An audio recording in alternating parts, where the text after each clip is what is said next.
Have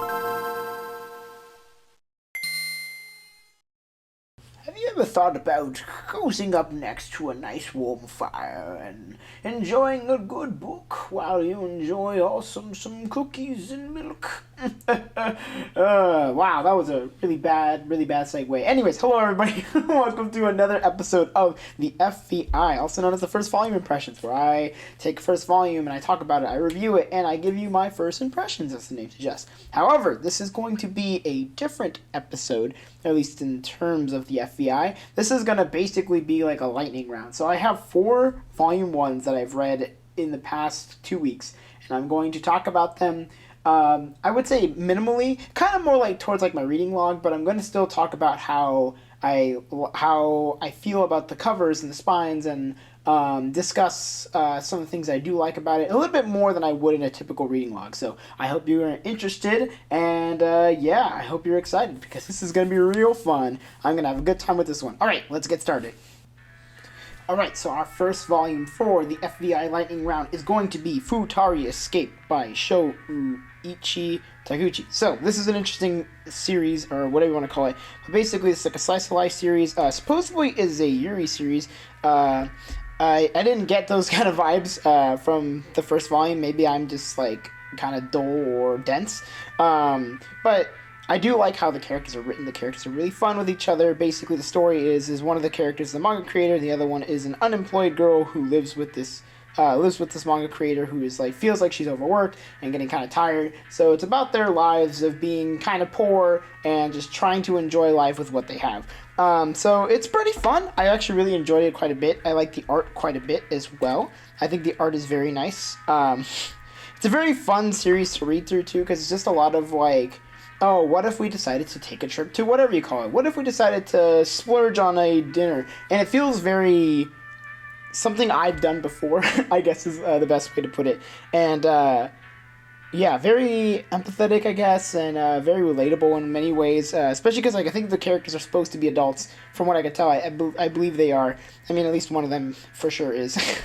They both graduated high school, so they are adult-ish. But yeah, it's a fun one. I do really love this cover art, by the way. This is a very beautiful front cover, and the back art's pretty good too.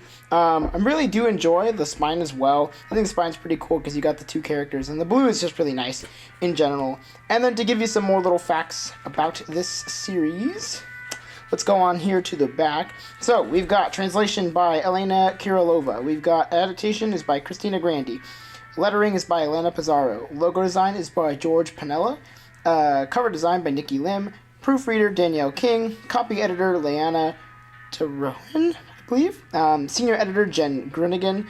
Production designer Krista Meisner. Production manager Lisa Patillo. Pre-press technicians Melanie Ujimori and Jules Valletta.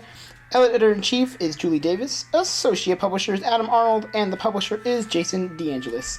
So, yeah, overall, I really liked Futari Escape. I think it is a very good first volume if you like your slice of life series. Enjoy that kind of just like lighthearted, fun, enjoyable, sort of nostalgic, but sort of like a modern take on 2 broke girls. Is I think the best way to put it. But it's very fun, it's very enjoyable. I do think it is a very good first volume and worth a pickup if you like those kinds of slice of life series. Alright, up next, so we have our Shonen Jump candidate today. That is the Hunters Guild Red Hood Volume 1 by Yuki Kawaguchi. So this one's actually a really flippin' cool action series. Really was surprised by it, gonna be completely honest. So, because I'm not really, I don't know. I don't know where this is gonna go, I guess, because a lot of people were saying, gosh, this is like, got such an awful ending because it knew it was gonna be Axe, it's really short, blah, blah, blah. It feels very sped through at a certain point. And of course, we're not there yet, so I can't comment on whether it's going to do that or not. So I am a little skeptical about being, like, super invested in this series, but this was a really, really solid first volume. honestly. I thought it was very enjoyable.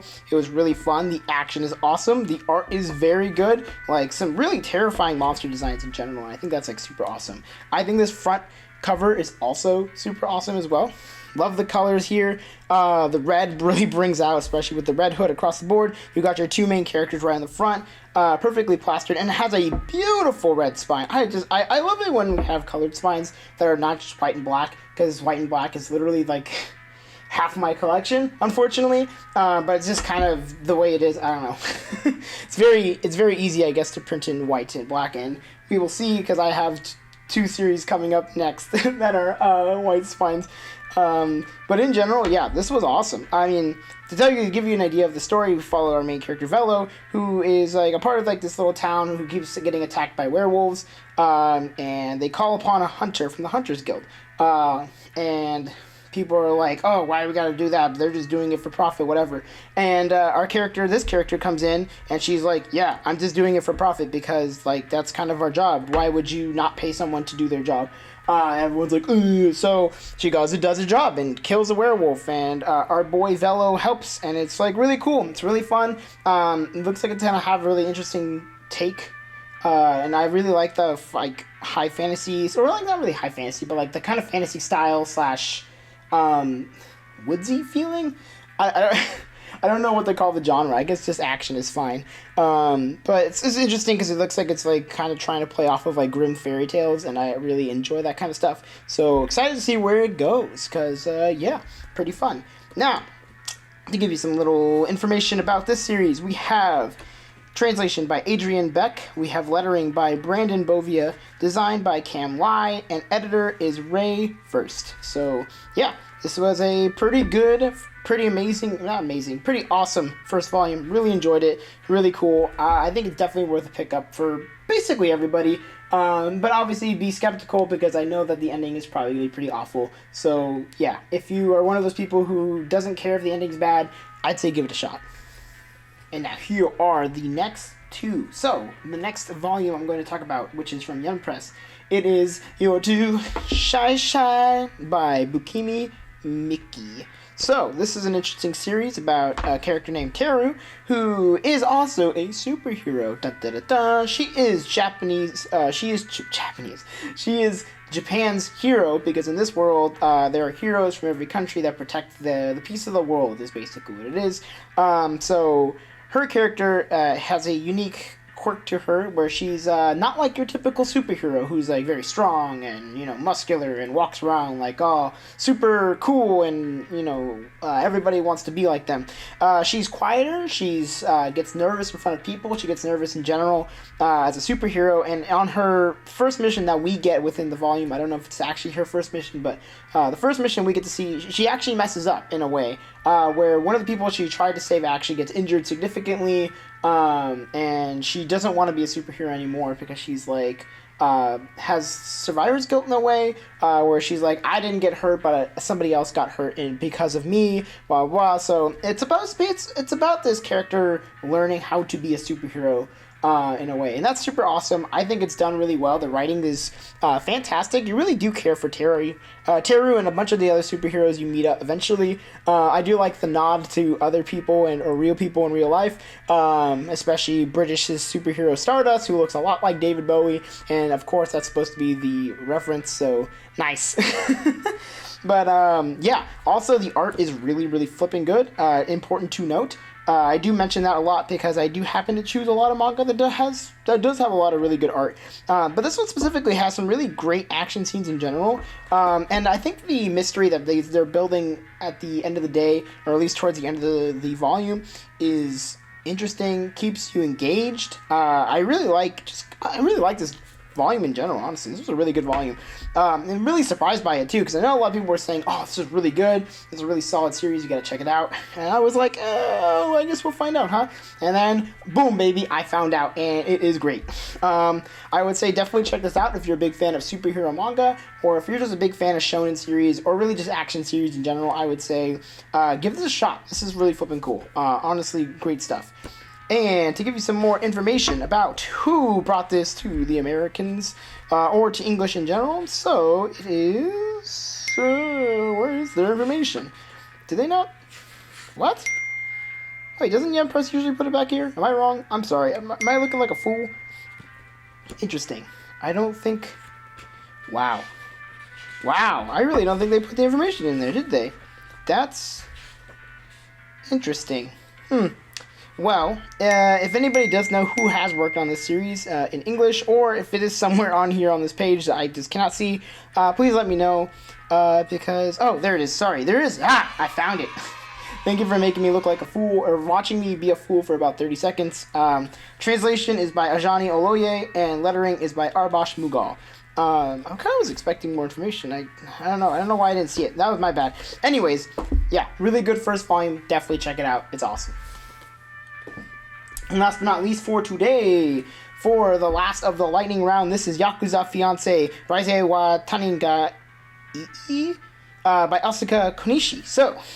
this was an interesting read. A lot of people were super hyped about this. A lot of people were saying this is going to be one of the best series that comes out, at least for the first volume. A lot of people were like, you gotta check this out. This is like super awesome, amazing stuff. And I did read it, and I like the story a lot. And the art is where I'm having a hard time with. Okay, so let me talk about it. So I think the art is good in some aspects. I like... the backgrounds, I like the character designs for the most part. However, I don't care for characters when they're looking at us. I don't know what it is, but it just doesn't... It feels weird. It feels like the characters are supposed to be looking forward, but sometimes it doesn't look like they're looking forward.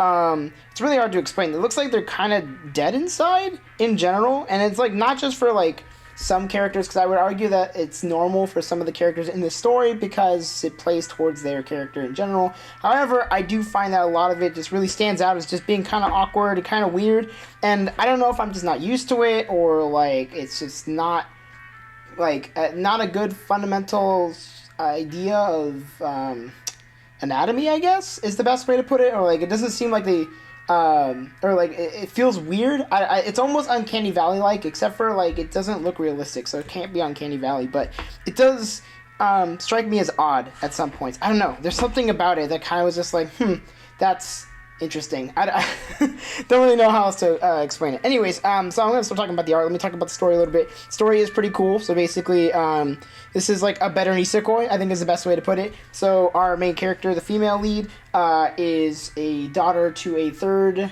line or something like that, or a third level Yakuza boss, and she is basically almost shipped off, where he was like, here, try to have a relationship with this guy who is the son of the second line, I believe, of another Yakuza thing, who they've always been in a feud with. So if they decide to get married, it'll be like all sunshine and rainbows and stuff. And so she goes to meet him, and he's kind of a terrible person in a way, and she doesn't know how to feel about it.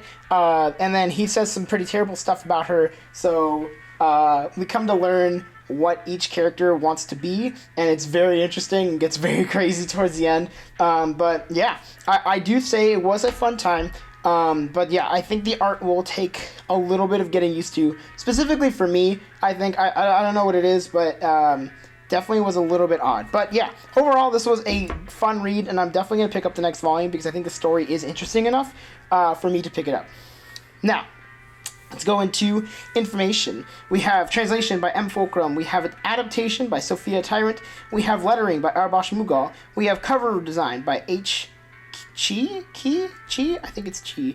Copy editor by B. Lillian Martin. We have editor Abby Lurk. Production designer Christina McKenzie. Production manager Lisa Patillo. Pre-press technician Jules Valera. Editor-in-chief Julie Davis.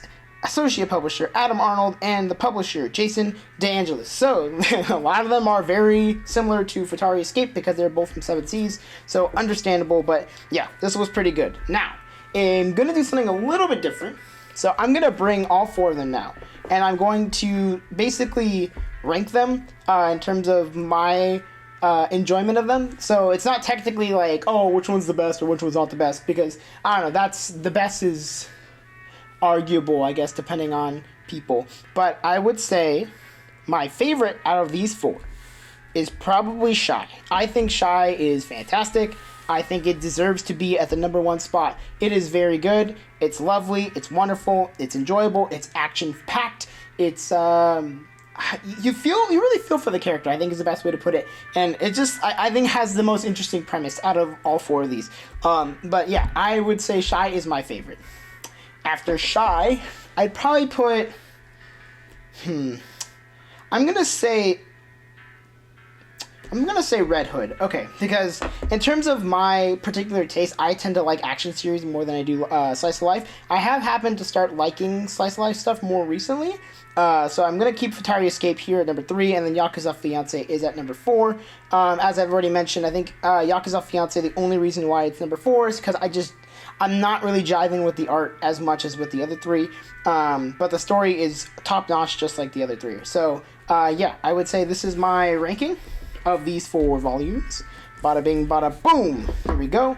There we go. You can see all the spines now and look at them and be like, wow, it's all so pretty. I'm having a fun time with this episode, as you can tell. It's a little bit more, it's definitely more freeform than my other videos, even though my other videos are already very freeform, but I'm acting a lot more goofy this time around, and I'm not sure why, but yeah, this is what I would say in terms of best or favorite to least favorite, left to right. So Shy, The Hunter's Guild Red Hood, Futari Escape, and Yakuza Fiance. So that's going to do it for the lightning round of the FVI. How do you feel about these series? Did you read them? Did you like them? Did you enjoy them? Please let me know in the comments below.